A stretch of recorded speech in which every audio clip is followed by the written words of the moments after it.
the order paper, which is Auckland Council's submission on the Water Services Entity Bill. Just so we can put the motion on the table, I'll move. Can I ask Councillor Cooper to second that motion? We have in attendance today Denise O'Shaughnessy, who's in the room with us, Megan Tyler, who's also in the room with us, and online Claire Gomez, Meredith Webb and Jason Isherwood. The purpose of today's item is to endorse the development of a submission on the government's first Three Waters Bill, which was introduced, I think, about 10 days ago and is now open for submissions, but submissions close on the 22nd of July, which means that we need to delegate authority here. Having said that, the submission as proposed in the paper will closely follow the decision by the governing body, I think back in October. I'll just double check that. Last year. September. Yep. Nearly right.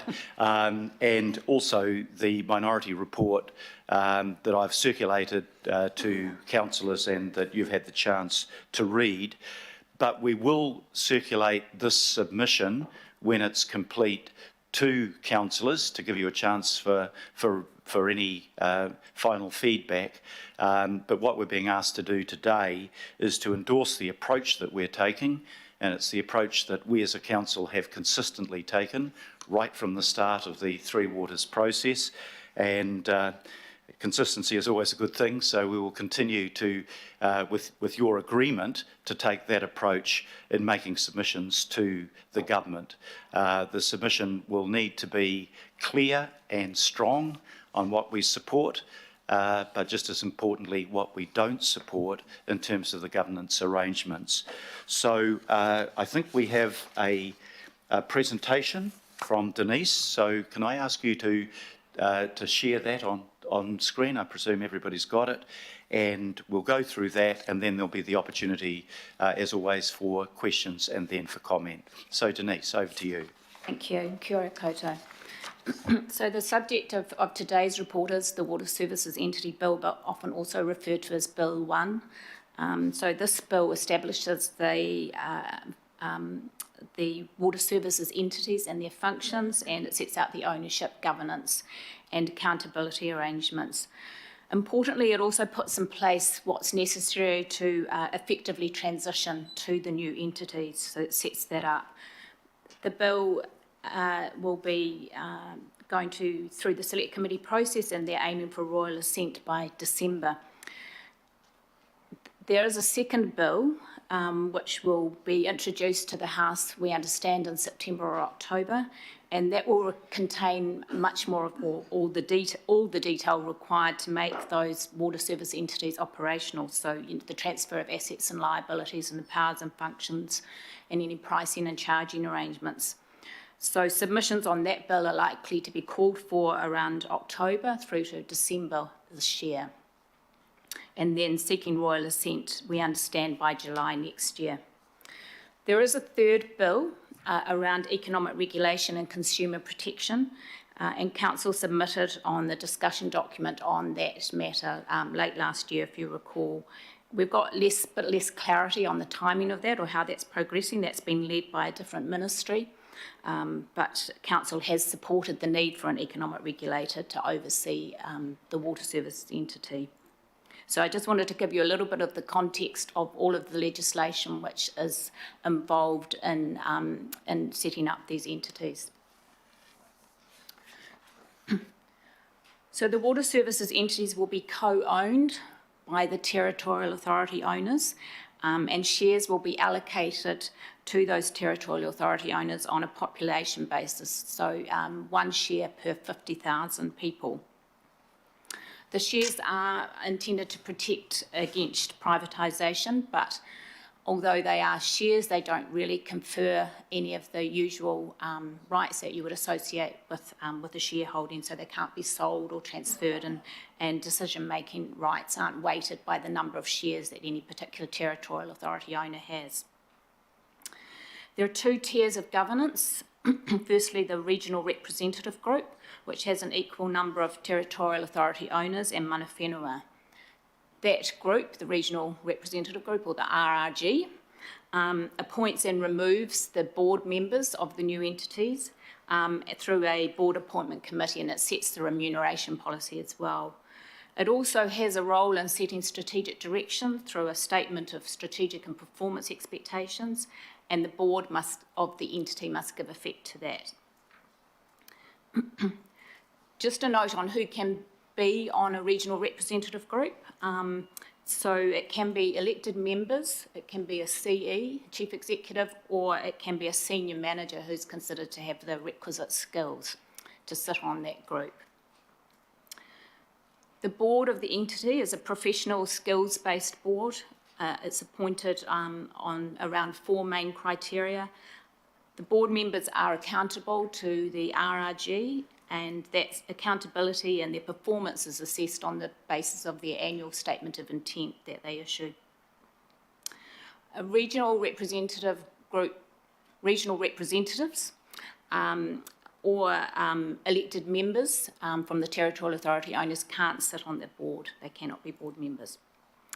So the exact nature and composition of that regional representative group will be set in constitution, so it's not in the legislation or the bill that we've got at the moment. The representation and governance working group that the Mayor was a member of recommended bespoke arrangements for the Northern Water Services entity as shown on the slide, and we understand that this has been agreed and will be included in the model constitution or first constitution. The other element of these arrangements I wanted to note was the establishment or the provision of 4 regional advisory panels. So this is a new thing since the exposure draft of the legislation was released last year, and that's really to ensure greater community representation, and these again must have equal representation of mana whenua and the councils in the area. There will be a single constitution for each water services entity, and that constitution will be set in regulations, but it can subsequently be amended by the RRG. It's obviously a very important document. It sets out all the procedures for meetings and appointments of chairs or co-chairs, funding for remuneration expenses, etc. And that constitution covers the RRG, the regional advisory panels, and the boards of the entities. There's probably more clarity in terms of what we would be looking to talk about in the submission. We'd be seeking more clarity on that constitution.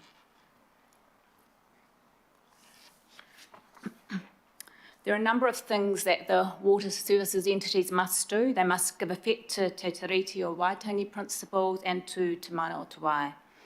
And they also must set out a response in their plans to Te Mana o Te Wai statements, which can be issued by the relevant iwi or hapu. They will need to have a focus on consumer and community engagement. They're required to establish 1 or more consumer forums, and then on an annual basis they must undertake a consumer stocktake, which really shows how the entity's responding to the views that the consumers and communities have put forward, and they must make that information publicly available. They also, as we're familiar with the CCOs, must prepare a statement of intent annually. One change from the exposure draft is that that statement of intent has been separated out into strategic, operational and financial elements, and the strategic elements of that statement of intent are to be approved by the RRG. The entities must also prepare an asset management plan, a funding and pricing plan, and a 30-year infrastructure strategy. And in preparing those documents, they must engage with the Territorial Authority owners and the consumers and communities. There's no indication in the bill about how those documents integrate with the council's documents and council's processes, so again that's probably something we would want to look at in the bill, or where there's alignment or timing around the release of those documents. So as I said at the beginning, the bill sets out the ability for the transition to happen, if you like. So the Minister will appoint establishment boards and an establishment chief executive for a 2-year term. And that the Chief Executive of DIA, or of the department as it's referred to in the legislation, will determine which employees transfer over.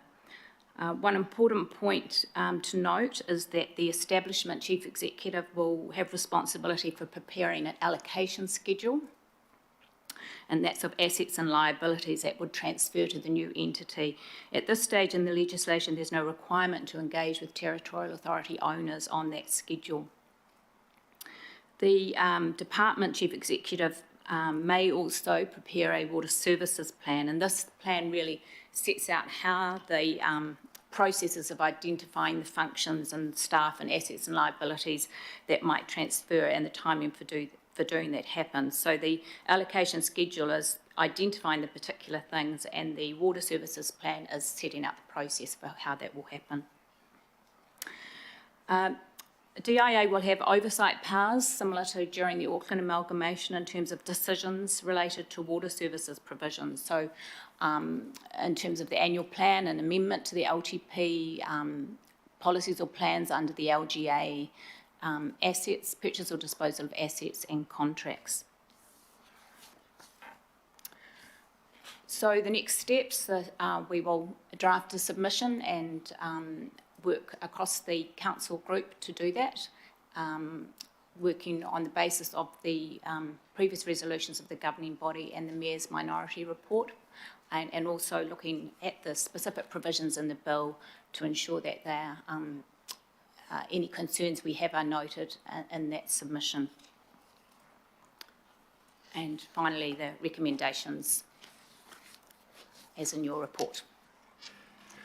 Thank you very much for that, Denise. Just to remind members of the governing body that as well as the paper, we have as attachments the Water Services Entity Bill, all 134 pages of it. So we'll have a 5-minute test at the end of it to see who have read it. We have the memo of the 8th of June from Denise setting out the bill and the changes that have been made since the exposure draft. And at Appendix C, we've got 3 council resolutions which will form the basis of our submission. The first going back to 2018 through the Environment and Climate Change Committee, the second on the 28th of August 2020 from the governing body, and the most recent, which will be the most relevant, the governing body resolutions that I think were passed by 19 out of 20 out of 21 votes on the 23rd of September 2021, and then a copy of my minority report that is attached that you will have seen earlier. But they're all part of the documentation here so that you've got it all in one place. So let's go first of all to questions, and I have the first question from Councillor Daniel Newman. Daniel. Yeah, thank you, Your Worship, and you can probably add my support to this as well. But can I just? I'm trying to digest this bill, not literally, but in its design. Can I just understand in terms of billing? Does this new water entity bill directly, or does it bill via council? Thank you, Councillor Newman. So there is no detail in the current legislation in terms of how the billing will happen. That's what we expect to see in the second bill, which is around September or October this year. Okay. Yeah. Well, no, I reserve my right to speak. Thank you. I think I understand the point you want to make, Councillor Newman. If we are not controlling this entity, we don't want to create the impression of control by having Auckland Council at the top of the bill. It will be a rating by the Northern Water Services entity. Whether they use our mechanism or not, I don't know, but we want to make it absolutely clear that this is not it will not be a water rate set or determined by this council. It will be a rate paid to the separate entity that will cover from North Cape through to the southern boundary of Auckland Council. Right, second question is Councillor John Watson. Yeah, thanks, Mr. Mayor. Just two questions, and one on that water rate. In terms of the submissions content, we have been told, and indeed Aucklanders have been given some pretty precise indications as to the financial benefits of this reform. So, the government forecast, for instance, suggesting Auckland water bills could fall as low as $803 by 2051. And, it was the Water Industry Commission of Scotland who arrived at that very precise figure. We have other comments that have been on the public record going to water bills being, 30% lower by 2031, which is, relatively short period of time away. So in any of this, is there any intention to seek some sort of commitment to these figures that are very precise figures that have been used by way of justification for this reform? I don't think through our submission we can seek precise figures because they don't exist. In fact, if you look at my minority report, I begin on the investment and balance sheet separation by saying there's insufficient evidence for establishing that these four water entities will deliver the efficiency gains the government is expecting. So I'm personally sceptical about the degree of benefit. One aspect of benefit that may be correct is that if the water services entity does actually have the ability to borrow more and spread the cost more intergenerationally, then that would take some of the pressure off current bills. But again, I'm a little sceptical about to what degree the water services entity with its overheads will feel that it does have the capacity to borrow a whole lot more. We can look at, because the specific detail I don't think is in this bill, Denise, you've looked at it carefully. I mean, we can indicate a degree of concern in the submission as to whether it will. We can welcome the fact that this might achieve greater levels of investment, and that will be absolutely vital to other councils around the country that are too small to invest adequately. But I don't, because it's not specifically in the bill, there won't be a provision in the bill that we can direct that towards. But that doesn't stop us saying we are concerned as to whether the level of efficiencies and benefits set out in the bill for Auckland will deliver the results intended. My personal belief that for other areas where, Kaipara District Council, 27,000 people, they are going to be benefited, but I'm not so sure about Auckland. So if that's what you were looking for, just a general comment or a repeat of the assurances given and the expectations that those assurances will be delivered upon, might be appropriate to put in the submission if that's what you'd like.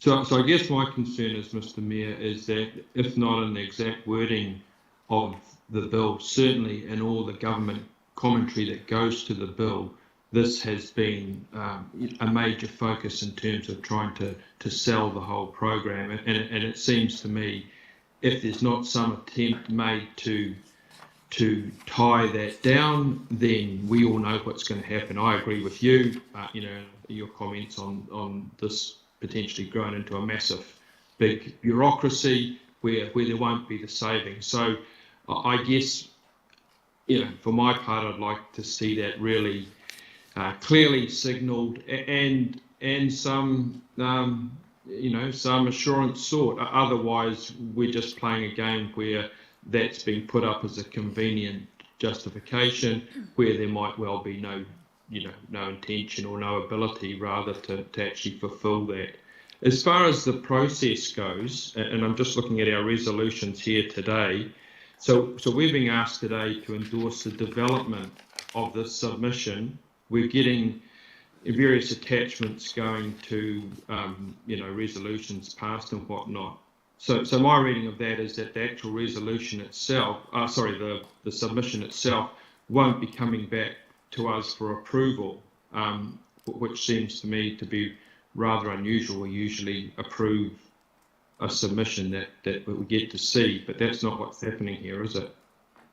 On the matter of process, obviously, we don't have a governing body before that, but as I mentioned in my introductory comments, we will be circulating the submission, and you'll be able to look at that and make comments back to us prior to the finalisation of the submission.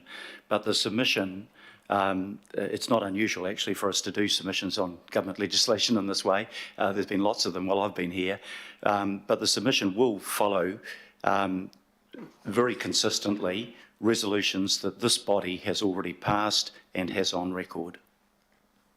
Yeah, I understand that, but that doesn't really answer my point, is that we won't see the submission. We may be able to go back forwards with comments and what that may or may not translate into, who knows. So the exact form of the submission, i.e. the submission, we're not going to get to see, to read and to see if, in our view, there's appropriate emphasis or whatever. I mean, it's been satisfactory thus far, but that's really giving an approval to a submission that we've been told what the general outline of what will be informing it, but we won't be seeing a submission. So from my point of view, that's not satisfactory. We've known the state's been coming for a while.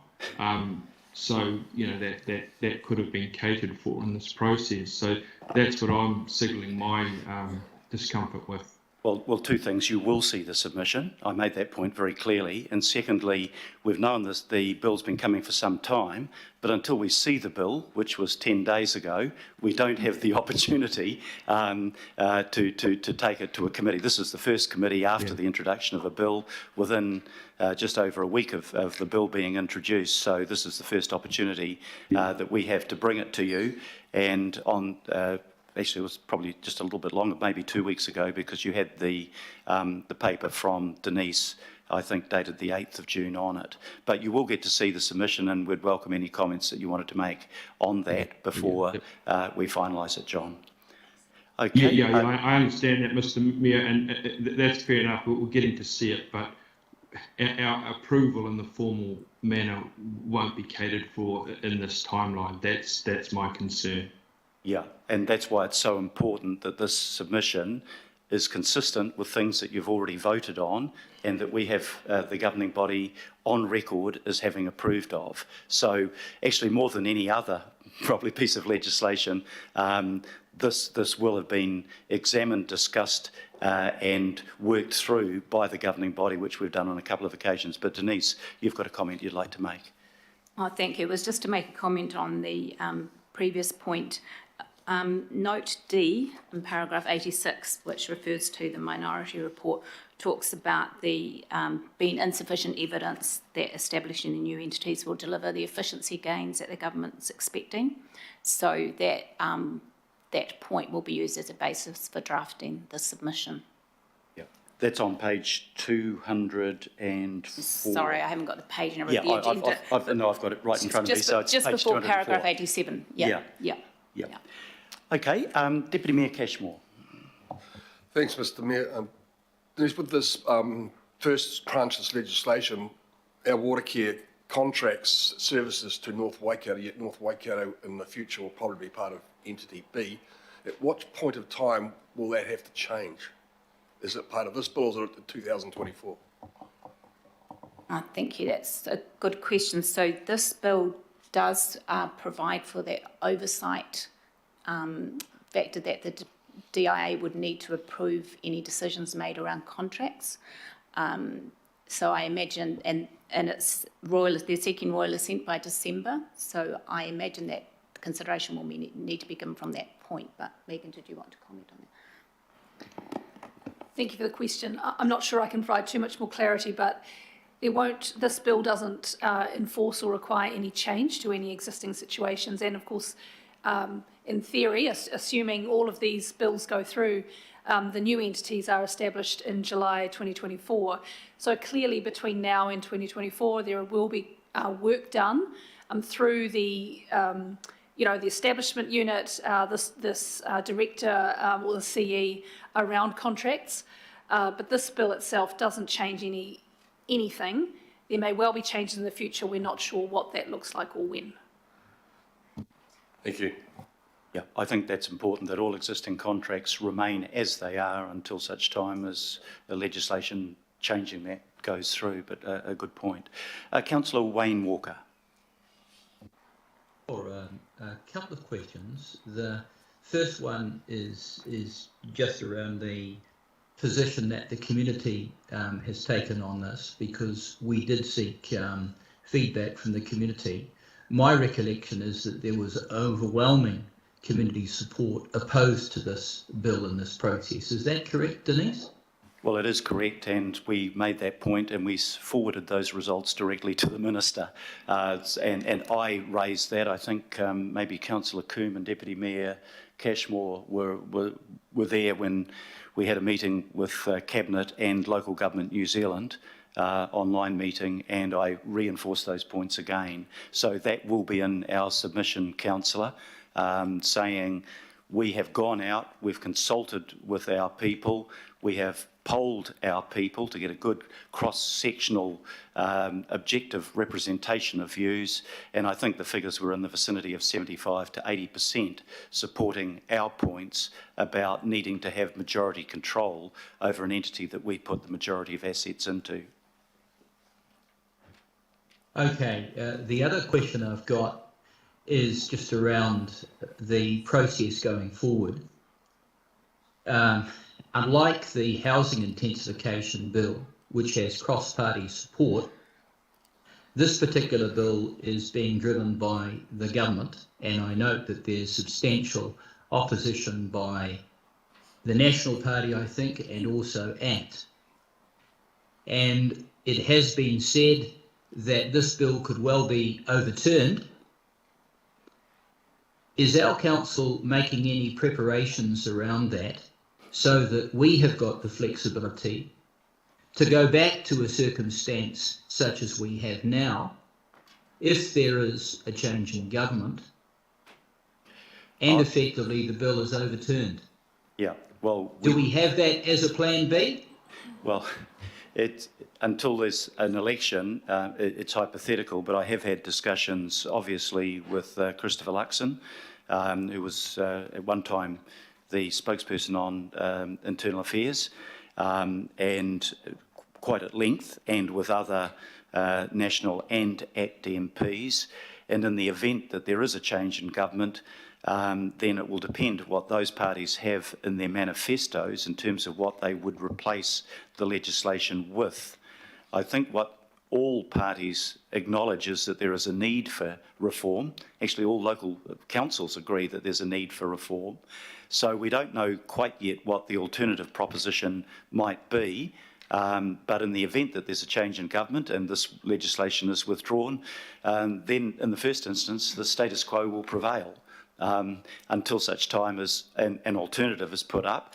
And probably that's something that people will want to do next year, is press opposition parties for the nature of what they alternatively intend to propose, because that will be quite important to our planning going forward.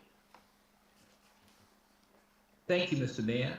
Just in respect of the process going forward, are we monitoring what would appear to be increasing public opposition to this process? Are we doing any polling on that or gathering information? Well, we've gathered information which shows that overwhelmingly the people that we represent oppose the government's arrangements, and what we are proposing in this submission will be consistent with what that overwhelming majority of Aucklanders told us when we went out and took submissions from them and polled them last year. So if there has been any change, it would be marginal, because clearly a very substantial majority of people supported the position that we were taking when we spoke to them, and I don't think that will have changed in any relevant sense. If you've got a 75% majority of people supporting your position, you can be reasonably confident in stating that you are speaking on behalf of Aucklanders, and that's what we'll be doing. Okay, thank you very much. Councillor Papacoon. Tēnā koe, te koro matua. Kia ora Denise, thank you for your work on this. Just got a bit of feedback. I don't know if there's any way of reducing that, whether it's How's that now, online Pippa? on Town Hall. That's better. Thank you. Did you hearing me okay? Yes, we hear you fine. Oh, great. So I've got sort of two parts to my question. In terms of the mana whenua feedback, and it's highlighted there in the report at paragraph 105, that it's actually the governance arrangements aren't all actually that great for mana whenua either, and all the hysteria of co-governance. I think it's kind of been lost that for Auckland mana whenua, with 19 mana whenua, it doesn't easily go into the 4 spots that are proposed in the makeup of the RRG. So I'd just like to understand how our submission will respond and pick up on the issues that the Tamaki Makaurau Mana Whenua Forum have raised. Well, I'll have the first bite of that, and Denise might like to add to it. Firstly, both the IMSB and the Mana Whenua Forum take a different position from this council. And they were equally represented, or the Mana Whenua Forum was, through Narimu Blair and Tuku Morgan. They were represented on the government's working party. Both of those bodies made separate submissions from council, and I would expect them again. We don't presume to talk for them. They will talk for themselves, and they will make separate submissions. What I did say in the minority report was that while we stood by our position that Auckland elected representatives should have majority control, that we were keen to work in partnership with Mana Whenua, and indeed very clear evidence of that was in terms of our water strategy, where that was worked through in partnership with Mana Whenua. And equally in areas like the Punui Stream regeneration and the Kaipara Harbour remediation, co-governance is working in those areas, but we have not said that we support co-governance simply over the management of some billions of dollars worth of infrastructure. We've said we're keen to work in partnership, and indeed with our Watercare board, we have two Māori representatives on that board, and there is a clear Māori perspective there as well. So I don't know, Denise, whether you'd like to add anything further to Councillor Coombs' question. Thank you. I was just going to add that we do always seek input from iwi entities when we are preparing a submission, and we've done so for this submission. So there may be input coming through more broadly on a range of things, for example, the Te Mana o Te Wai statements that Mana Whenua prepare and how they're responded to by the entity. So there are things like that that we might be able to look at in our submission and reviewing against the provisions in the legislation. I think we should at least... Just finally, Councillor, I think we should acknowledge in our submission that that there will be separate submissions coming from the IMSB and from the Mana Whenua Forum, and that they take a different view. But it's best to let them speak for themselves through their own submissions, in my view. Thank you. But and just to clarify with Denise, what I'm hearing though is where there are points of agreement that will be highlighted and there'll be input into the submission in the normal way that we always get input. That's correct. For submissions. Yeah, and there were points... I guess sorry, Pippa. There were points of agreement on the working group in terms of strengthening the governance requirements of the new water services entity. We actually worked quite collaboratively on that to ensure that the water services entity was responsive to the regional representation group and wasn't just going to be a bureaucratic entity that had very little accountability to anyone. So that sort of cooperation did occur. Sorry to interrupt. And if I may just direct to Denise, I'd be keen to understand from an officer perspective how you see our submission covering our tiriti obligations and responding to that to ensure that our submission is consistent with our council obligations under tiriti. So we will be working through the provisions that are in the bill, and there's nothing to suggest that we wouldn't be supporting those provisions that are in there around giving effect to the treaty and giving effect to Te Mana o Te Wai statements. Yes, I think that it will be consistent with Council's position on those. Okay, so I mean, I guess there's nothing in the report that kind of fleshes out how we're going to cover that. So I'm very keen to see how that is addressed in the submission. I'm happy to leave that there as just as something I'll be definitely looking at when I come to read the draft. And may I just end, Mayor, I don't need to speak to this in the debate, but just, you know, I'm happy to endorse and support the recommendations, and also just acknowledge that you have been, you know, really tireless in working on this issue, and you know, have been very consistent. And so it's just, you know, when we get these emails like the latest round saying, why have you voted to hand over water assets? And you just, you know, the amount of misinformation that's out there that you're having to deal with. So, you know, just wanted to acknowledge that, yes, in every forum that I've heard, excuse me, that I've heard you speak, you have been very consistent and very strongly representing the interests of Auckland. So thank you. Kia ora. Thank you, Councillor. And I just want to make it clear that Mana Whenua did not ever, at any point in the process of the working group, make any claim to ownership of the assets. They acknowledged the assets belonged to the councils, and through the working group, that ownership is set out quite clearly on a proportionate basis. Our issue is the point at which, while we own the asset, we cease to have clear control over how that asset operates, and that's where the differentiation is, I think. Councillor Fletcher. Thank you, Your Worship. I well understand the importance of today and the adoption of these resolutions. I think that they're going to be critical.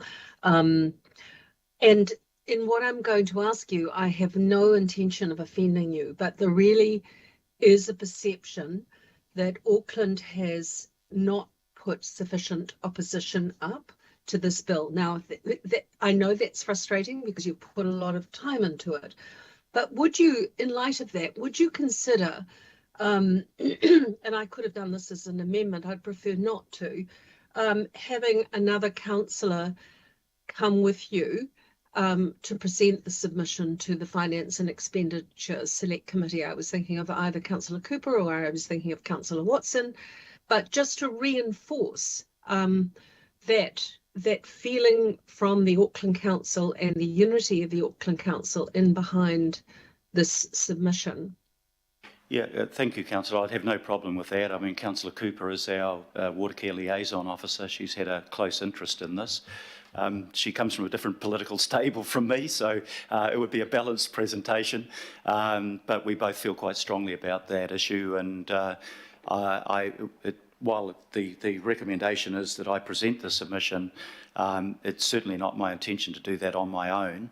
I think it's always good to have a councillor with me, and I'd be happy to include actually in the recommendation, if I can say to Sandra, just find out where it is, that so I've got the wording of it correctly.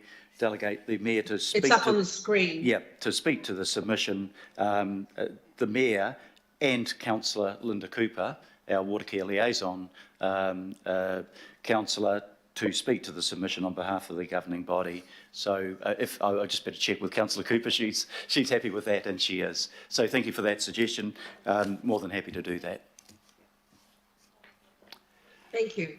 Thank you. And as it happens, the next speaker is Councillor Linda Sorry, Cooper. I know Councillor Coombs actually made a statement about this, but I really wanted to ask the question because I think that there is a lot of misinformation, particularly last week in a rather spurious article, an ill-informed article in the Herald that accused us of selling our $10 billion of water assets for 127 million. So I just want you to, and I think I just want clarity because it's not really in the bill, notes to the bill. It's not really clear. It just says you get shares. If it could just be spelled out that we don't actually sell our assets, we kind of get to keep them and they're replaced with shares, is that right? And then we get no control. So it's a really strange shareholder arrangement where you don't really have a say. So is that, but nominally, the assets stay in our ownership, but we have no control over them. So we don't sell them, and the money is better, what is called better off funding. I just want that really clear for the public. Yeah, and it's important that is clear, Councillor, so thank you for raising that question.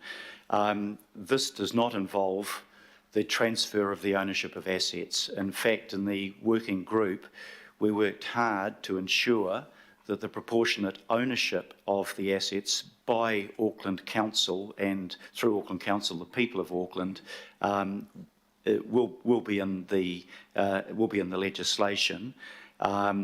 It's not about the ownership per se, nor is it about privatisation. We put in the strongest provisions that we could put in to stop privatisation, to the extent that there has to be a unanimous agreement of the owners before you'd even go to a vote of the public on sale. Where we differ from the government is that ownership is not translated in terms of control over the strategic direction of those assets. We did strengthen the strategic direction being set by the regional representation group, but we are a minority on that group and we shouldn't be.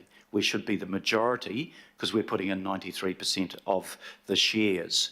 But the nonsense that was in the Herald on Saturday, that we were selling our ownership for $127 million, is just that. I mean, it's nonsense, it's untrue, and I think it's deliberately untrue because the author could not be so stupid as to imagine that that's what it was about. Everybody knows that in the first tranche, the government distributed $750 million to councils right across New Zealand. No council declined that. We were given $3 million out of $750 million, and in the second tranche, we get more of a proportionate share. We get $508 million. That does not have strings attached that we need to support the reform proposal. We will support the reform proposal insofar as we agree with it, and we will oppose the reform proposal insofar as we disagree with that. And there has been no effort by government to silence our voice on that. And my voice has not only been a leading voice in the sense that we started this process of questioning whether this was the right governance model, but we have been consistent at every point on it, and we will need to be consistent, in my view, in the strength of the submission we make on the bill. Thank you. Thank you very much for that. Councillor Christabi.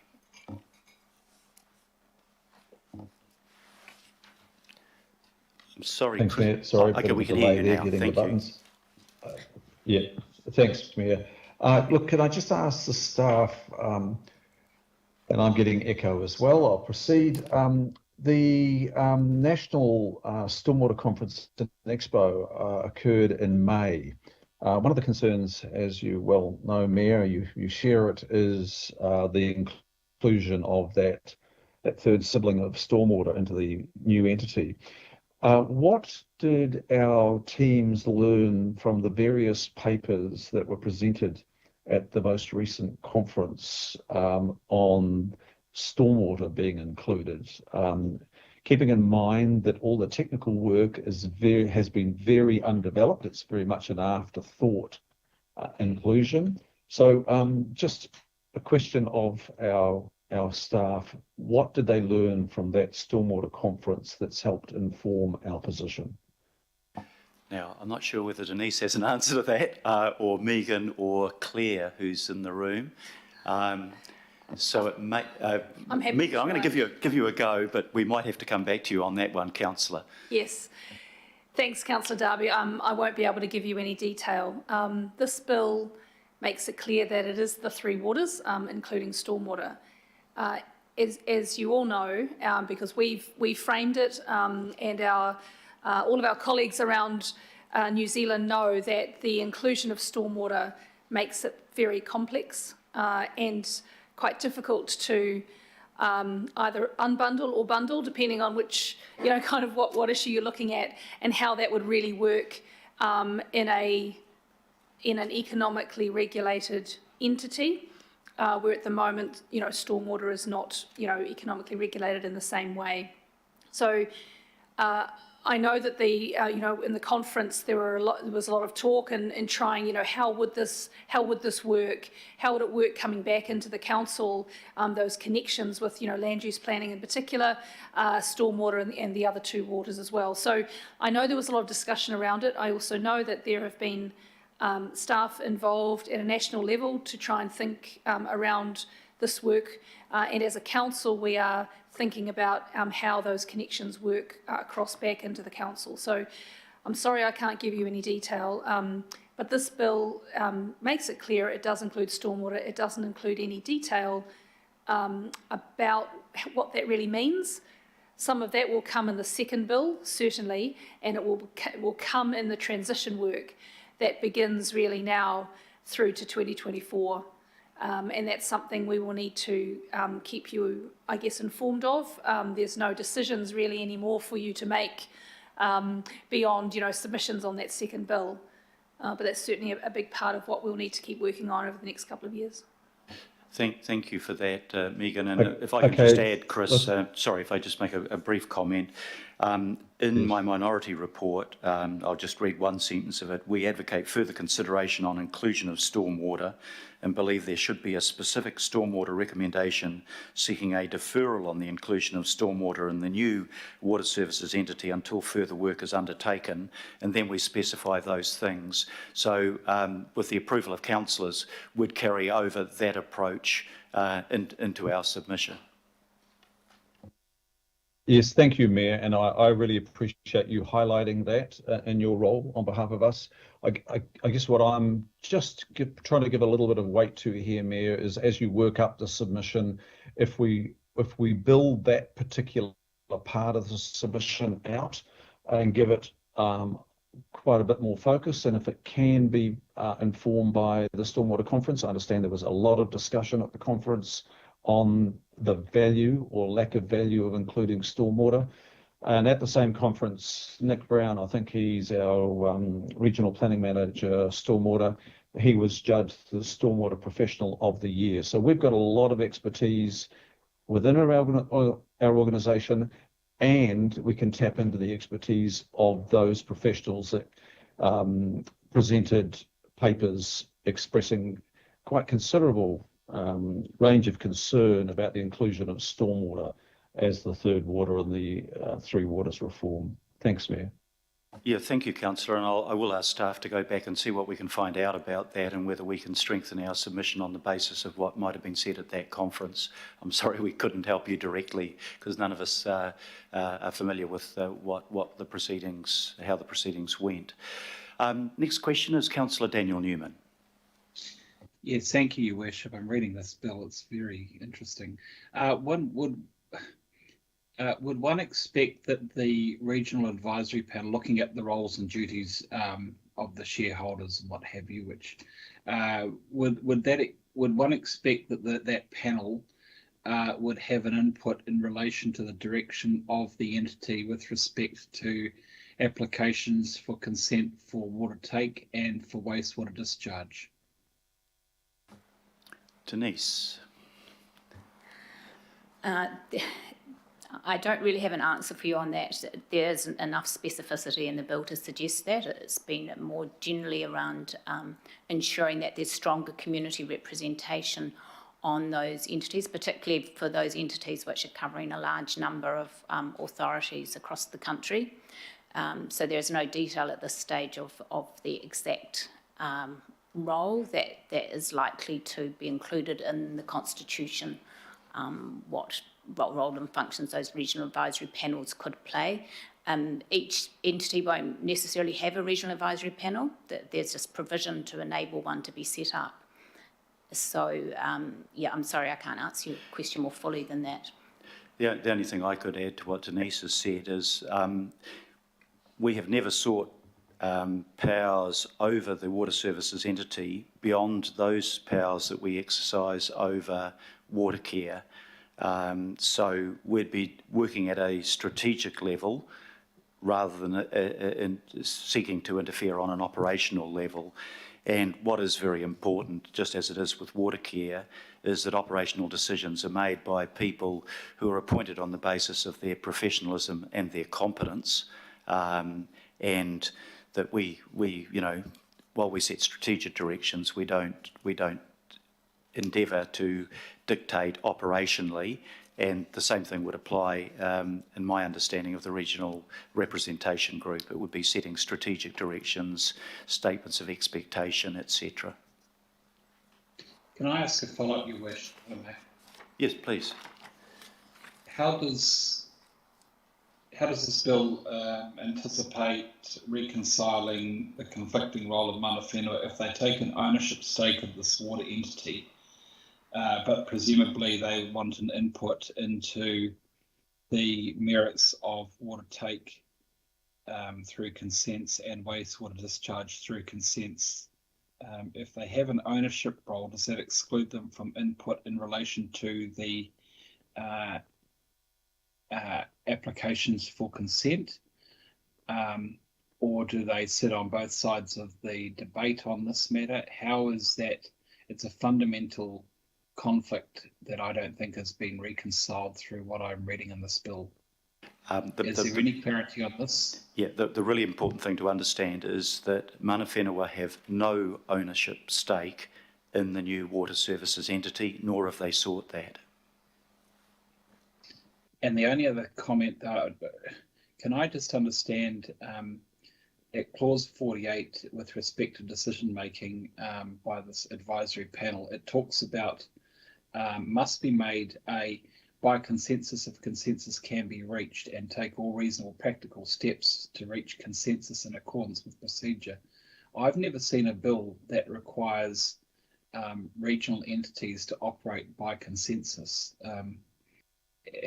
Can we get some advice as to whether this has ever happened before? This bill is it's got a real sort of kumbaya sort of flavour to it, but it really doesn't seem to be that declaratory in terms of how decisions actually will end up being made and the different and conflicting roles that come with those and people involved in that. It just seems to be a sort of a catch-all lover. Yeah, no, it's important.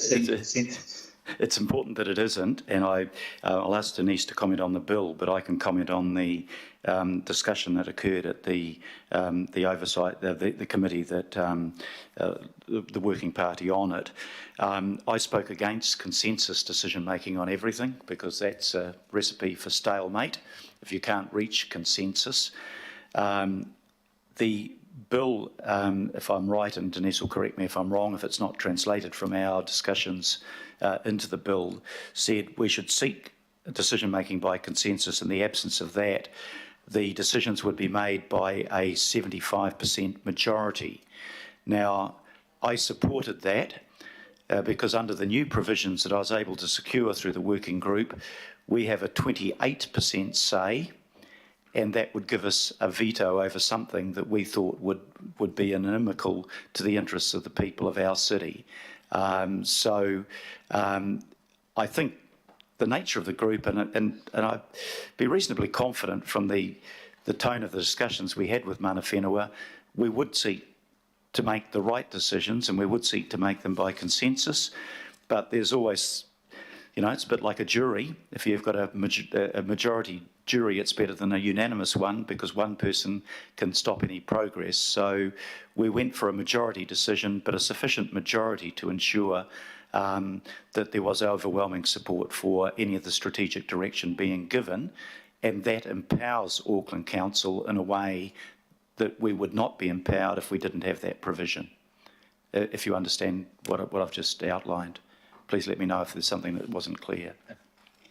Yeah, no, look, Your Worship, I think I think that the 75% mechanism, I can see that as much as possible is being put in to try and safeguard Auckland's position here, and I'd like to speak to this matter when the time comes. Thanks, Councillor. No, you're absolutely right. Councillor Afisor Collins.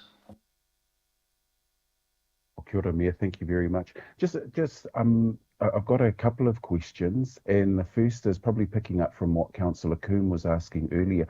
I just wonder, when it comes to our definitions, our running definitions, if we believe there is distinction when it comes to iwi and Māori engagement, whether there's a difference between co-governance and partnership. I'm just trying to reconcile in my mind what's been said in answers.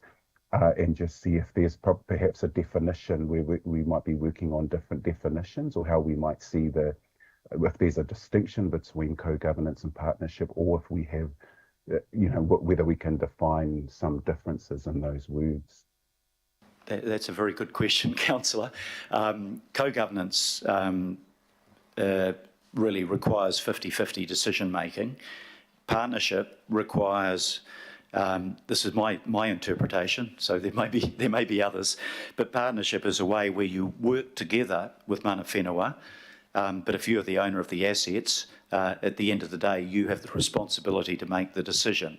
But it does require working together to find the common ground and to work together to achieve shared objectives. But I'm going to ask Denise or one of our officers to see if there's a more precise interpretation than the one that I've suggested to you. Denise. I'm not aware of a more precise definition of that. So does that help, Councillor? Yeah. No, that's very helpful, Mayor, and thanks because I'm thinking along those lines too, but I just think it's important that we open up part of that discussion. I think it's really good. I just two other questions further along to what Councillor Watson was asking before, and point 86 that was already been alluded to. But can we expect, Mayor, prior to, if we are to endorse this approach or the development of this approach, can we expect to get any more information or any more detailed information around the projections and some of the financial forecasts that have been suggested from earlier paperwork that we've received from the Crown? If they're available, we would make them available to you, but I don't know that they are. I'm just going to pass across to Megan. I'd love to have that information myself, but I don't think we have that precision. And as Councillor Watson suggested, and I agree, there's a bit of a leap of faith to say, look, what Scotland will say to us is that the proof of the pudding was in the eating. When they moved to this new system, they did capture those efficiencies. I don't think they weren't, that estimate was made not by the politicians, but by the Water Commission for Scotland, and I don't think they were lying to us. But then you have to imagine that the circumstances in Scotland were the same as the circumstances in New Zealand, and they're not. And I just do not, and officers that I've worked with do not have real confidence that there is a certainty about that. But I'll just ask Megan if she wants to comment further on that. Thank you. Just confirming, I'm not aware of us having any more information than we've already shared with you, particularly last year with that Scottish Water report and the release of the information from the Department of Internal Affairs. So there's nothing more that we've got that we haven't shared with you before. Well, thanks for that. And just finally, Mayor, this might not be, it's not directly related to the report that's in front of us, but given the question that Councillor Cooper asked around the article that was released on the weekend, and even last night when I was at a mayoral candidates forum, it came up again. I just wonder if there's any thought around the comms plan. Obviously it'd be easy if people just quoted us correctly, that would make a serious difference. But I wonder if there's any thought going into a comms plan which is going to provide genuine information so that Aucklanders feel like they're getting real gutsy stuff as opposed to what's reported in certain circulars that may be misleading. Yeah, that's another very good question, and we've given quite a lot of thought to that. Those comments were made in what is termed an opinion piece, and while we will convey our unhappiness to the Herald, their reply is always, it's an opinion piece. You're entitled to do an opinion piece yourself if you want. And I understand that Deputy Mayor Cashmore has taken that up, and I don't know whether you've submitted it yet. He's submitted an opinion piece in response.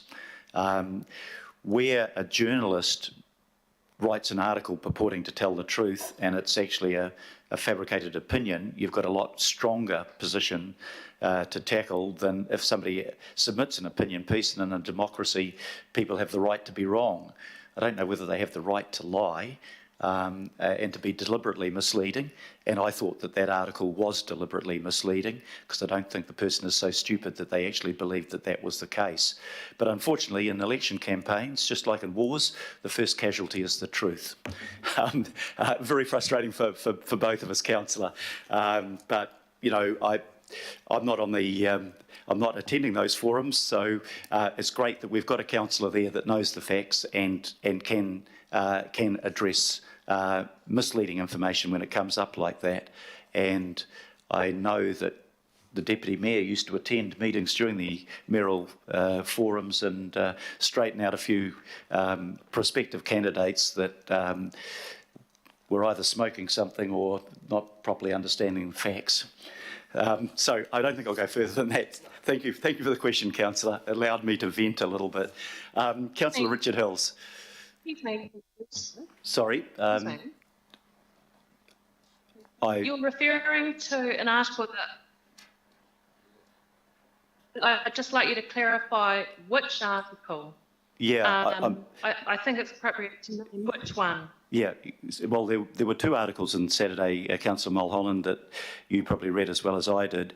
One related to own your own home, and I was angry about that because it said that, you know, you come out to a 99-year-old and says, are you worried about the fact that this is going to dramatically affect you? My comment, not reported by the journalist, was that every right of the people in those homes will be upheld and will not be affected in any way. The journalist chose not to use that because that would have ruined his story, which is a picture of three lovely old people supposedly worried that their world is being dramatically affected by something that won't affect them at all. So there was that article, but the second article that we were referring to was an opinion piece. I don't want to mention the author by name because he doesn't deserve the publicity. And that was the one that implied that we were selling our soul by giving away our ownership of the water, our water assets for 127 million, and that could not be further from the truth. We're not giving away anything. What we're having to do, though, is to respond to legislation that's being imposed on us.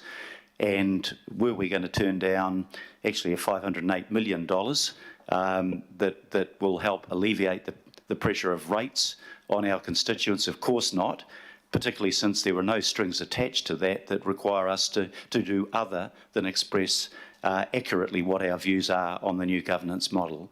Does that answer your question, Councillor?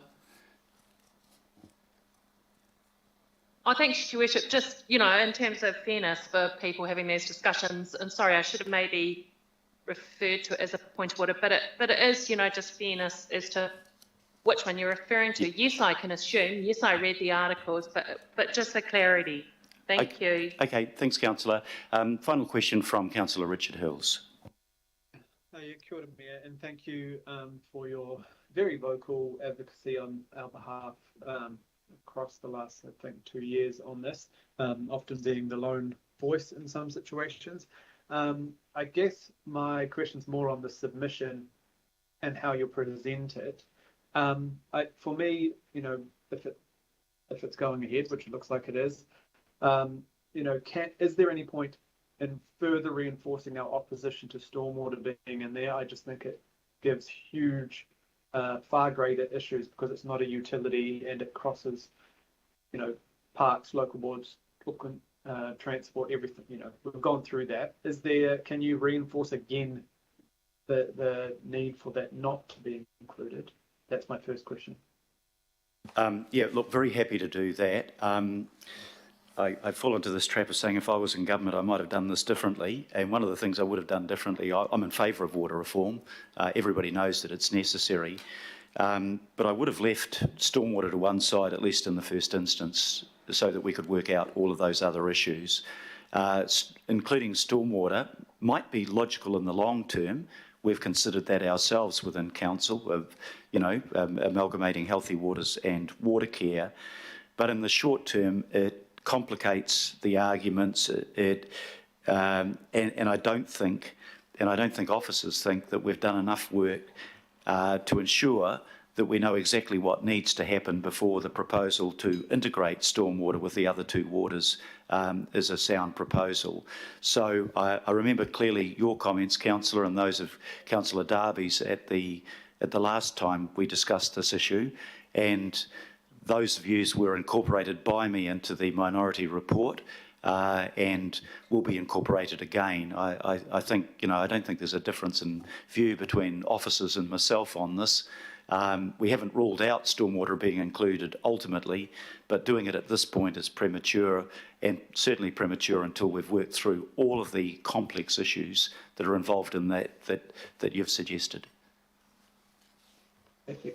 The other question around, so that the suggestion is we still, as residents of Auckland, still own our assets completely, but then it confuses the issue when we talk about 28%. Can you just talk about briefly how you can get that across to the government that Aucklanders absolutely want to still have ownership and it's rather just a entity running those assets on our behalf? How can we ensure that we genuinely have ownership? I think that's massive,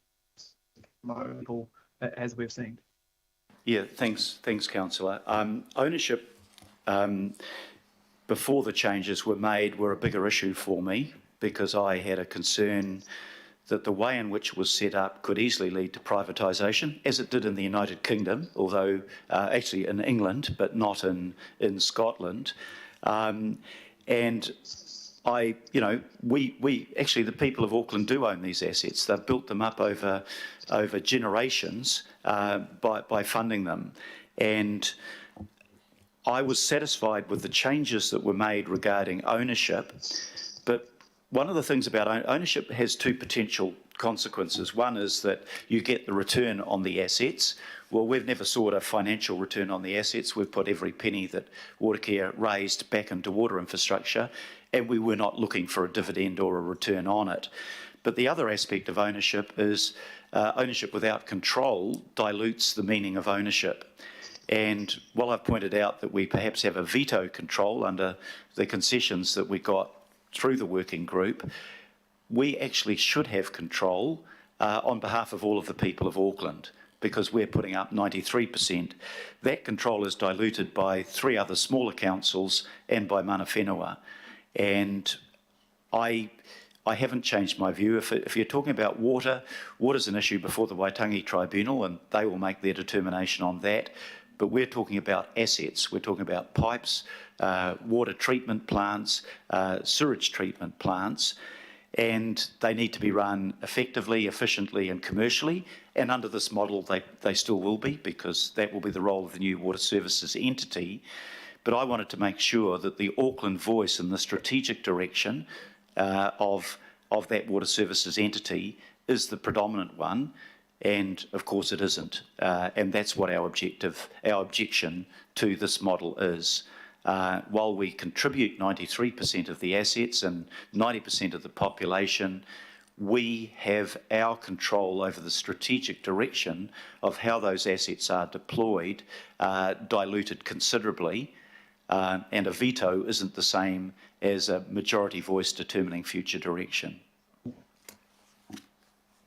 Thank you. And my last question is there a way to ensure, so, one of the reasons why we've opposed this is we understand for a lot of other parts of the country it's dire, but in our situation we have, very good asset management and capital investment, but also the customer side of things. I feel personally, we have great access to water care as elected members, even though we're not technically decision makers.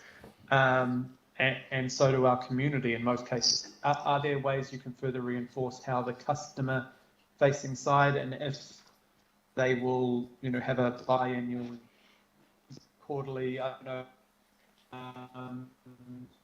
with us and local boards, so we can ensure that our community's voices are getting across to this entity? Yeah, thanks, Councillor. Your microphone was fading there a bit, so I hope I've got your question clearly. Sorry. This will not, because we're still a big shareholder and owner, we will still, in my view, if this goes ahead, have the ability and should exercise the ability to maintain close contact with the water services entity, to continue to express our views, to look at their operations. We are still representing the views of the consumers of those water services, but in the bill itself it has provision for, now I'm going to ask Denise to clarify, but there are consumer protections there, including, I think, the establishment of a water ombudsman is what we talked. I don't know whether that's found its way into this bill from the working party decision, but the regional representation group will be a vehicle through which we can bring influence to bear on the water services entity, and having regional subgroups was designed deliberately, probably more for the regions than for us here in Auckland, to make sure that that voice could be heard through the regional representation group to the water services entity. But I'll just ask Denise to comment on a couple of those things. I guess it's also more of, say, the service we get from Vector versus the service we get from Watercare on day-to-day utility. Most of us can call up or email and get a pretty good response on minor issues, major issues with projects, and it's, I'm not talking about the dire end where your water's being switched off or something, but just, how will that relationship continue in this new we can continue the relationship, but we don't have that backed by the fact that if they take a strategic direction, we as the governing body of Auckland Council can say no, and we have exercised that on occasions, and that's what we lose. But Denise might like to just comment further, and then we'll move to comments overall. Thank you. So I guess there are two parts to that. The regional representative group will, the water services entities will need to engage with that group when developing things like the infrastructure strategy, the asset management plans. The water services entities themselves need to have a strong focus on the consumer and community, so they're required to set up consumer forums and do annual stock takes to show that they've been listening to customers. So there's probably two levels to how that works. And I'll just clarify, did the Water Ombudsman find its way into the bill? No, it didn't. It didn't, okay. So the Consumer Forum, yeah. We had pushed for a Water Ombudsman because that's a way of ensuring that on specific complaints, the consumer could have an advocate and a forum where their voice could be heard. But that may be in a later bill, but I'm sorry, I haven't checked the detail of the bill to find out where that idea went to. It could be considered through the economic regulation and consumer protection policy work which is going on at the moment, so that's a possible avenue for that. Okay, so it's still a live idea, Richard, so hopefully it will prevail. Thank you. Thank you very much. Well, look, thank you for that. I know I let a reasonable amount of leeway, both on the part of others and myself, we did a fair amount of commenting as well as questions, but there is an opportunity to comment if you feel that you didn't have the opportunity through your questions. So the first comment, the only comment I've got at the moment actually, is Councillor Daniel Newman. Councillor Newman. Yeah, Your Worship, I mean, my openness on Three Waters was largely around the desire to see reform finally deal with this gnarly, outdated franchise agreement that applies in one part of my ward. And actually it overlaps Councillor Cashmore's ward as well.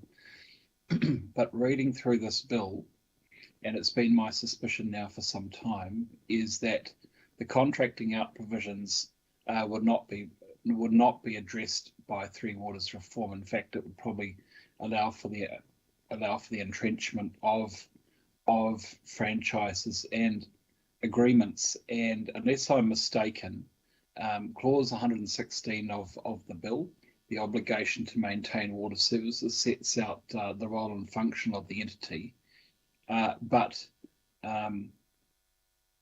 clause 117 in relation to contracting out for water services and the joint arrangements provisions at clause 118, which specifically addresses the opportunity for other franchise agreements relating to the provision of water services.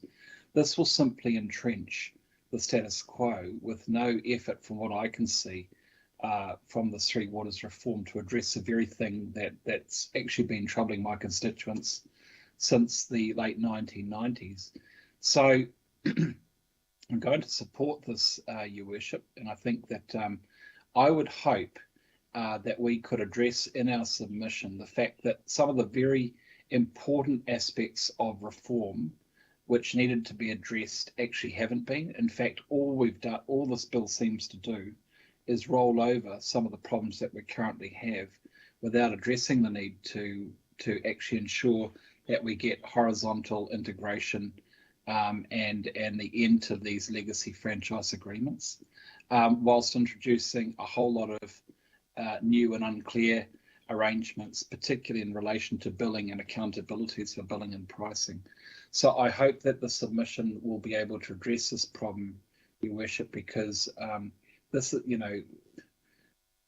the benefit of hindsight in Papakura, I'm sure that there are people who would deeply regret some of the reforms that have taken place there, but I can't see any way in which this bill is going to address that, and I hope that we can make comment about that problem in relation to the matters that we will address in our submission. Thank you. Thank you very much, Councillor. Councillor Wayne Walker. Thank you very much, Mr. Mayor. I do think it's really important that this council on an ongoing basis reflects its overwhelming opposition to this bill. On my part, probably one of the most effective ways I can do that is to vote against agreeing with anything to do with it, frankly. I've got huge concerns that this bill takes away accountability, responsibility and authority on the part of Aucklanders. It's essentially undemocratic. There are no accountability functions, and as has been identified, not even any form of ombudsman or any real right of recourse.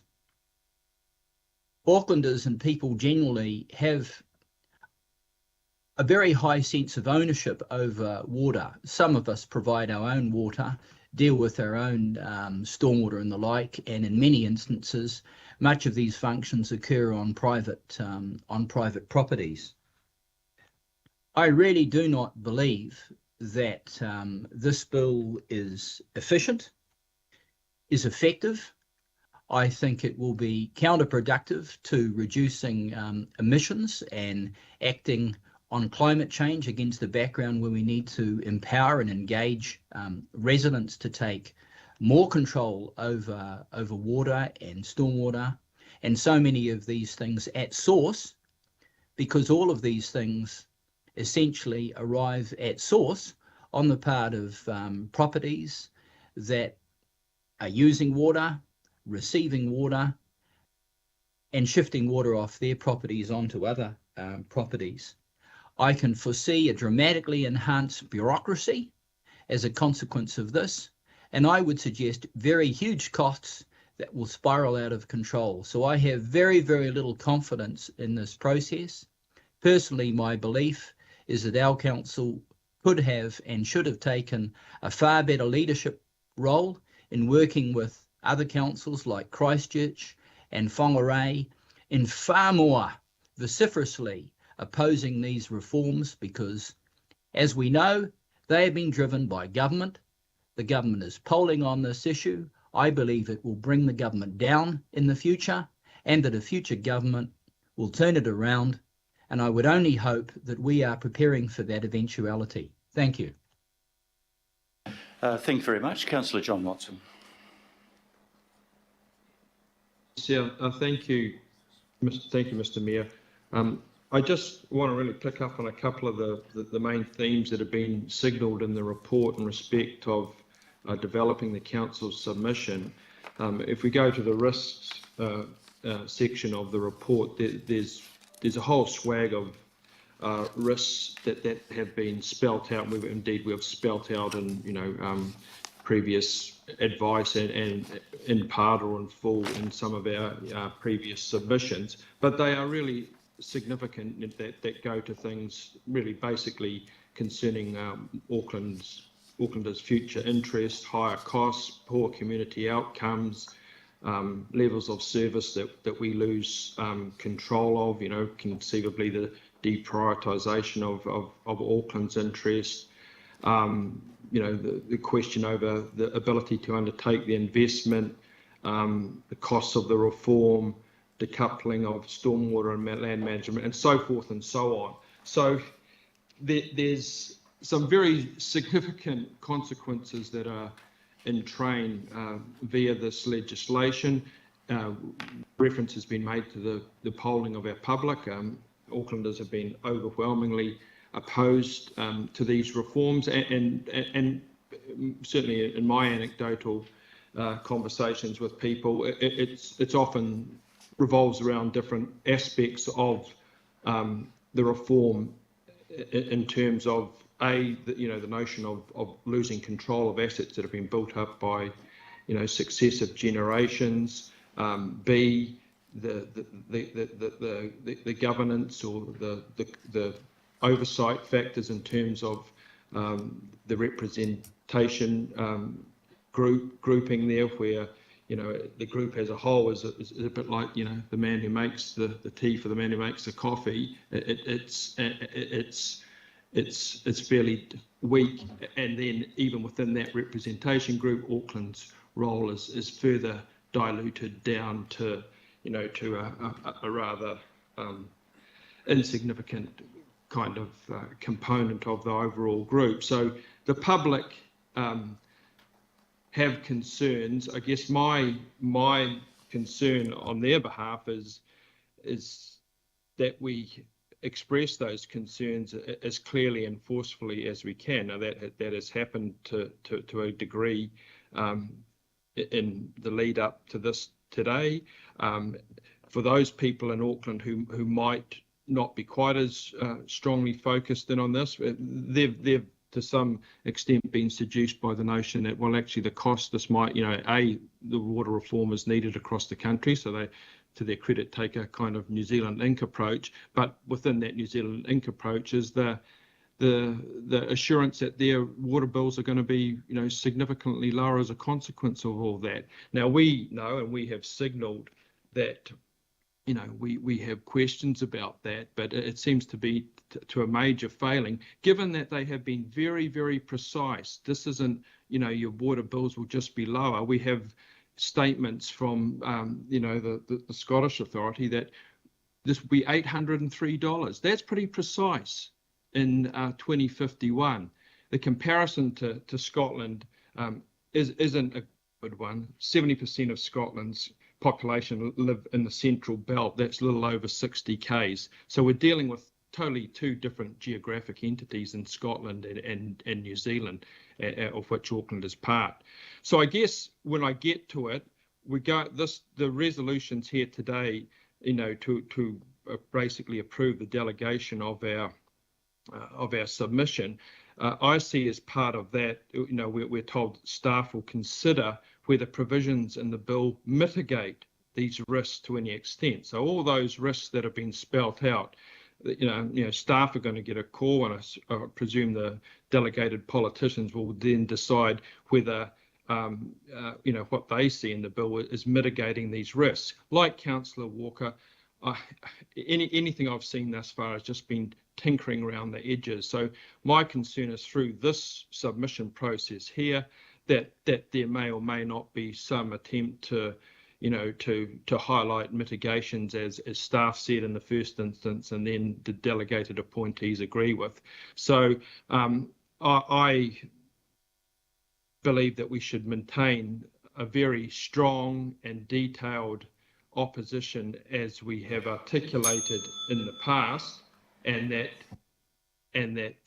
that is actually used for a more public-oriented approach. We've seen thus far the government has just run over any submissions we have made, largely with minor amendments. So my concern in this process is that very strong opposition on behalf of Aucklanders is maintained. But I do have doubts with the extent for my ability to really sign it off and to influence it once it's been made. And I tried to make that clear when I asked the question earlier. Thank you. Thank you, Councillor. Councillor Chris Darby. Thanks, Mayor. Look, at the outset, Mayor, I do acknowledge your pretty determined work in this area. A lot of it's gone unseen, actually, and I'd say, Mayor, a lot of it's gone unseen by me as one of your colleagues. You have really been putting in the hard elbow on this for some time. That's thanks for representing us, and thanks for representing Auckland on this. Look, my focus, Mayor, is on the area of the stormwater, and I just want to reiterate a few points. That it still seems like stormwater is, part of the reforms as an afterthought. There's a real deficiency in the understanding of stormwater and how it fits in the reforms, to date at least. There's little to no understanding, as I've read some of the technical papers, of the interface, between the land use planning side, catchment management, freshwater, estuarine, coastal management, all of those. It's complex. It's extremely complex just on that stormwater side. Yes, you've got the stormwater reference group, and you've got a technical working group, I think, supporting that. But that unit has come to its task very late in the piece, and extracting delivery of stormwater has been the premise, that's been the default setting, and then they appear to be scurrying to backfill with reason why it should be. So in Auckland, we already face immense challenges integrating, land and water management. We've got challenges within our own Auckland Council with Auckland Transport, Auckland Council with water care. And now we've got the additional challenge of integration of land use and water with the National Policy Statement and Urban Development and responding to that. And it will go on. So absorbing stormwater into the new structure is just going to exacerbate that existing disconnection. So, for example, on the Auckland Transport side, 25% of urban Auckland is impervious transport infrastructure. It's a water catchment. How does that all fit? And I cannot see all these various threads being pulled together. So nowhere has the first consideration been that local government reform, like careful, nuanced local government reform, is the best direction to take rather than three waters reform. So which would deliver the best outcomes, for catchment planning, stormwater planning, land use planning? And I would suggest it's careful local government reform and RMA reform rather than outright three waters reform. So essentially the reforms, they pose, in my view, a real big risk to the multidisciplinary approach that we're endeavouring always to take in the stormwater area. The promise to, offer back to councils the required water engineering expertise. That all sounds good, but that won't remotely satisfy the interdisciplinary approach to land use and water management. So lack of coordination, in my view, we've already seen and struggled with over the last 12 years, and we've been getting on top of it slowly through CCO reviews. We already know how difficult it is. It'll only get larger with the Three Waters entity if stormwater's in there. So in summary, Mayor, I would like our submission to look pretty hard, be really laser focused on the arguments for carving out stormwater entirely, assuming that some sort of reform will survive. Thanks, Mayor. Thank you very much, Councillor. And the last comment is from Councillor Desley Simpson. Thanks, Mayor. Look, I just want to say in this forum, I don't support the Three Waters governance direction central government is promoting. And I know Aucklanders don't support that because we asked them back in December 2021 and we noted that 77% of respondents supported Council's position, which was pretty much unanimous in September last year against the reforms. And we also did independent polling, which was similar. So look, from my opinion on Three Waters hasn't changed, yours hasn't changed, and I don't think many of my colleagues' opinion on Three Waters has changed.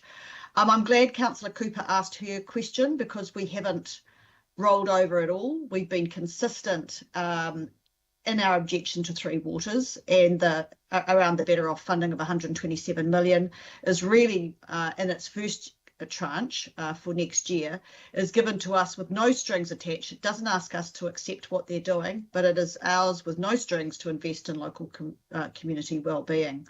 It's not a payment for our assets. It's a grant that never has to be paid back. So to that end, I'm supporting this bill, these resolutions, not the bill. I'm supporting these resolutions, of course, because we have to have one last chance of putting our facts to the right people. And all this is doing, I think to not vote for this is most unwise. This is our last chance. It's coming to us. We don't agree where the government's going, but we have to respond. And our response endorsing what we've already said, and your minority report, and boy, it must have been tough, Mayor. You were a standalone voice against everybody else that was caving in to agree to all of this. So I think A is absolutely, everyone's got to accept A because that's our position. The delegation I support, and look, taking Linda with you is great because I'm sure that the select committee will have people from around the political spectrum, but I think we have to give it our best shot. I don't like the content, but I think it's what we need to do, and we have to prove to Aucklanders that we're doing everything right to the ninth wire to support their views that this is not good. Thank you. Thank you. Well, briefly in reply, I just want to thank councillors for their participation, both in terms of the questions and in terms of the comments that have been made.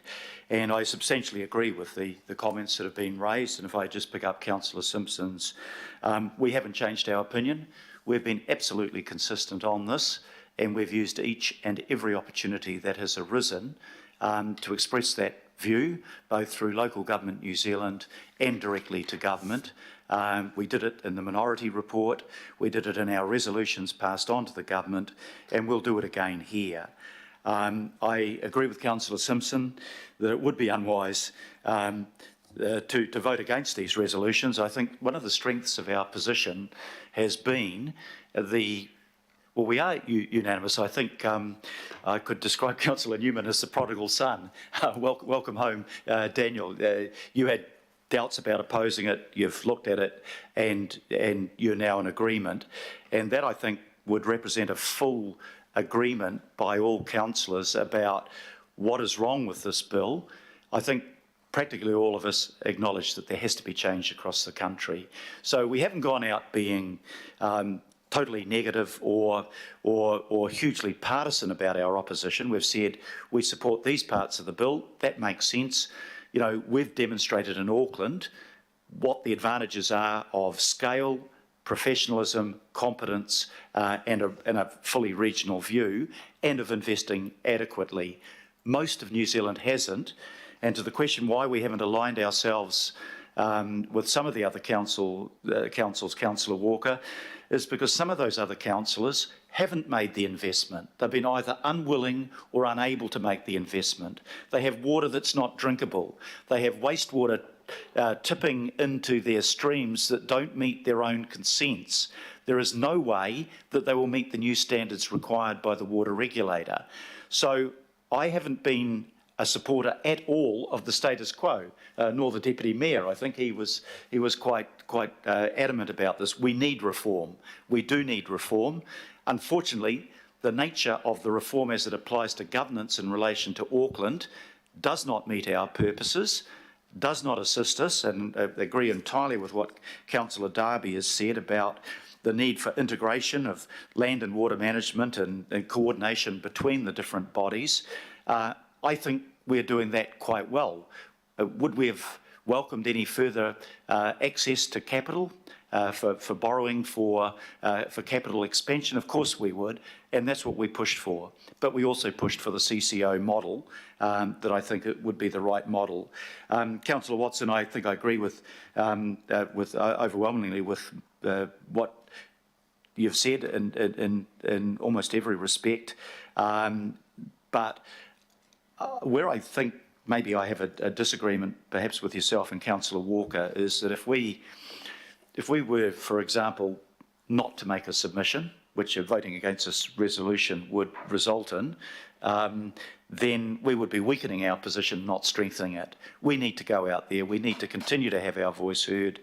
Councillor Walker, I don't agree one iota with your claim that we haven't had a leadership role in this. I've been involved in every aspect of it along every part of the way, you know, right through from January of this year in the working group, hours of my life that I'll never get back. And we have stood up, we have had our voices heard, and sometimes the most effective way of changing things is not simply stand there with a placard, but to try to make it better. In the end, the government has the ability to impose this legislation on us. And if they're going to do that, one, we'll have our voice heard about what we don't like about it, but two, we'll take every effort we can to make those aspects of the reform proposal that are poor and inappropriate more appropriate. And if we can get some concessions along the way and we can make some improvements, that's worthwhile, without in any way giving away the strength of our position that we expect as owner of these assets and representing the people of our city that elect us to have that democratic accountability back to those people in the way these assets are run. Finally, and I've worked my way backwards, I'm sorry, Councillor Newman, your comments about Veolia, you might have seen me smile when you said we both know how that came about, and we hope that the person responsible for that coming about has repented on their sins for supporting that. Yeah, look, you might like to talk directly to Denise about Veolia and how you'd want that the submission couched. I agree we'd be better off with one body that was providing those services and not contracting them out privately in the way that was done in Papakura. I think that was a mistake, and that you'd agree that it's been shown to be a mistake. So I support that that shouldn't be part of the provision. I think everything's been said about this now, so all we need to do is to vote on it, unless there's a call for a division. There has been a call for a division. I've just been advised. Councillor Stewart, you wanting a division on this vote? Yes, thank you. Okay, so I'll ask Sandra to take a division and to vote on the recommendations with that one amendment. Sandra, thank you. Thank you, Mayor Goff. Councillors, you're voting on item 9 and the recommendations as they have been on the screen. Mayor Goff. Aye. Aye. Councillor Bartley. For. Councillor Casey. Yes. Deputy Mayor Cashmore. Aye. Councillor Collins. For. Councillor Coombe. Aye. Councillor Cooper. For. Councillor Dalton. For. Councillor Darby. For. Councillor Filipaina. Aye. Councillor Fletcher. Abstain. Councillor Henderson. For. Councillor Hills. In favour of putting in a submission, yes. Sorry, could you just repeat that? We couldn't hear you.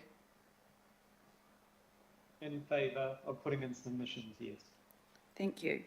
Councillor Mulholland. Against. Councillor Newman. For. Councillor Sayers. Against. Councillor Simpson. For. Councillor Stewart. Against. Councillor Walker. Against. Councillor Watson. Against. Councillor Young. For. So that is carried 15 votes to 5 with 1 abstention. Thank you very much, councillors, and thank you, Sandra, for conducting the vote. We come now to item number 10, which is the decision on the proposed